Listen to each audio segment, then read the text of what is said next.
தந்தை மகன் தூயாவின் பெயராலே ஆமேன். மார்க் எழுதிய நற்செய்தி வாசகம் அதிகாரம் 12 இறை வசனங்கள் 18 முதல் 27 முடிய. அக்காலத்தில் உயிர்த்தெழுதல் இல்லை என்னும் கருத்துடைய சதுசேயர் இயேசுவை அணுகி, போதகரே, ஒருவர் மகப்பேறின்றி தம் மனைவியை விட்டுவிட்டு இறந்து போனால் அவரை கொழுந்தனே மனைவியாக ஏற்றுக்கொண்டு சகோதரருக்கு வழிமரபு உருவாக்க வேண்டும் என்று மோசே நமக்கு எழுதி வைத்துள்ளார். சகோதரர் 7 இருந்தனர். மூத்தவர் ஒரு பெண்ணை மணந்து மகப்பேறின்றி இறந்தார். இரண்டாம் அவர் அவரை மணந்து அவரும் மகப்பேறின்றி இறந்தார். மூன்றாம் அவருக்கும் அவ்வாறே நிகழ்ந்தது. 7 பேருக்கும் மகப்பேறு இல்லாமல் போயிற்று.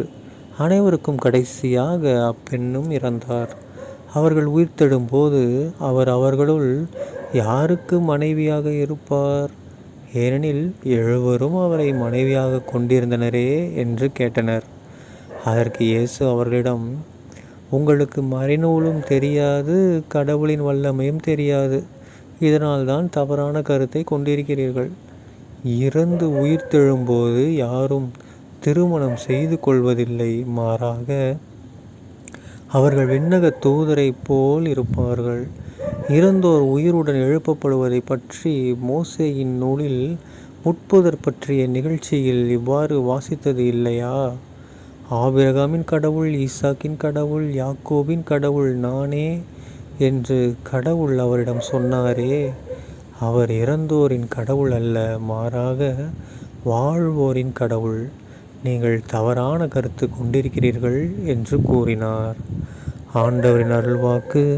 கிறிஸ்துவே உமக்கு புகழ். அன்பார்ந்த சகோதர சகோதரிகளே, இன்று பொதுக்காலம் 9ஆம் வாரம் ஜூன் மாதம் 5ஆம் தேதி 2024ஆம் வருடம் புதன்கிழமை.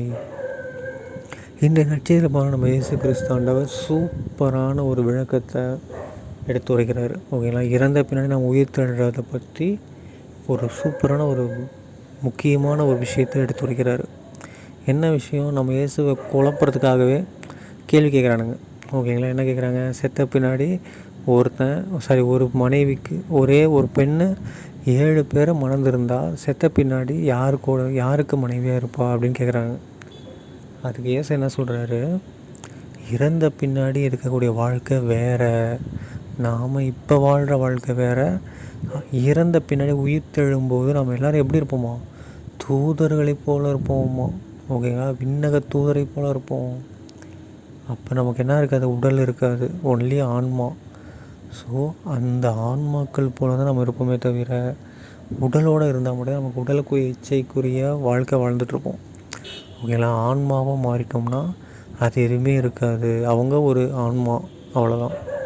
இவங்களோட மனைவி அப்படிங்கிற கான்செப்ட் இருக்காது.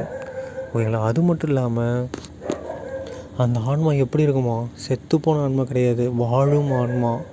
அதுக்கு உதாரணமாக தான் என்ன சொல்கிறாரு? கடவுள் நமக்கு ஸ்டார்டிங்கில் எப்படி வெளிப்படுத்தினார்?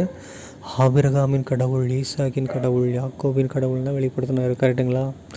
ஸோ கடவுள் எப்பயுமே வாழ்வோரின் கடவுள் தான், செத்து போனவங்களோட கடவுள் கிடையாது. அப்போ வாழ்வோரின் கடவுளாக இருக்கார் அப்படின்னா, அப்புறம் ஆபிரகாம், ஈசாக்கு, யாக்கோபும் என்ன, அது பூமியில் இறந்துருந்தாலும் விண்ணகத்தில் அவங்க ஆன்மா உயிரோடு தான் இருக்குது. ஸோ விண்ணக மண்ணக வாழ்க்கையில் வேணால் நம்ம இறந்து போகலாம், இல்லை உயிர் உடலை விட்டு பிரியலாம். ஆனால் விண்ணக வாழ்க்கையில் எல்லோரும் உயிருள்ள வாழ்க்கையை தான் வாழ போகிறோம். ஓகேங்களா? அதனால் நாம் என்ன பண்ண தேவையில்லை, பயப்பட தேவை கிடையாது. பூமியில் செத்து போயிட்டாங்களே, ஐயோ கவலைப்படாதீங்கன்னா, அவங்க விண்ணக வாழ்க்கையில் அழகாக வாழ போகிறாங்க, உயிரோடு தான் இருக்க போகிறாங்க. ஓகேங்களா? அது மட்டும் இல்லாமல் இன்னும் இது ஒரு சிறிய கருத்து. இது மட்டும் இல்லாமல் நிறைய நம்ம தவறான கருத்துக்கள் நம்ம கொண்டு இருக்கிறோம். அந்த கருத்து எல்லாத்துக்குமே பைபிளில் அர்த்தங்கள் உண்டு. ஓகேங்களா? அந்த அர்த்தங்களை நம்ம புரிந்து கொண்டு அதுக்கேற்ற மாதிரி கருத்தை நம்ம மனசில் பதிய வைக்கணும். அதை விட்டுட்டு ஊரில் அவங்க சொல்கிறாங்கன்னு தப்பான கருத்துக்களை மைண்டில் ஏற்றி வைக்காதீங்க. ஓகேங்களா? மற்ற மதத்தவர் சொல்கிறத ஏற்றுக்காதீங்க. நம்ம பைபிள், நம்ம மறைநூல் வல்லுநர்கள் சொல்கிறத மட்டும் ஏற்றுக்கோங்க. ஓகேங்களா? தந்தை மகன் தூயாவின் பெயராலே ஆமீன். இயேசுவுக்கே புகழ், இயேசுக்கே நன்றி, மரியே வாழ்க. இயேசுவின் ரத்தம் ஜெயம். ஹல்லேலூயா. Praise the Lord.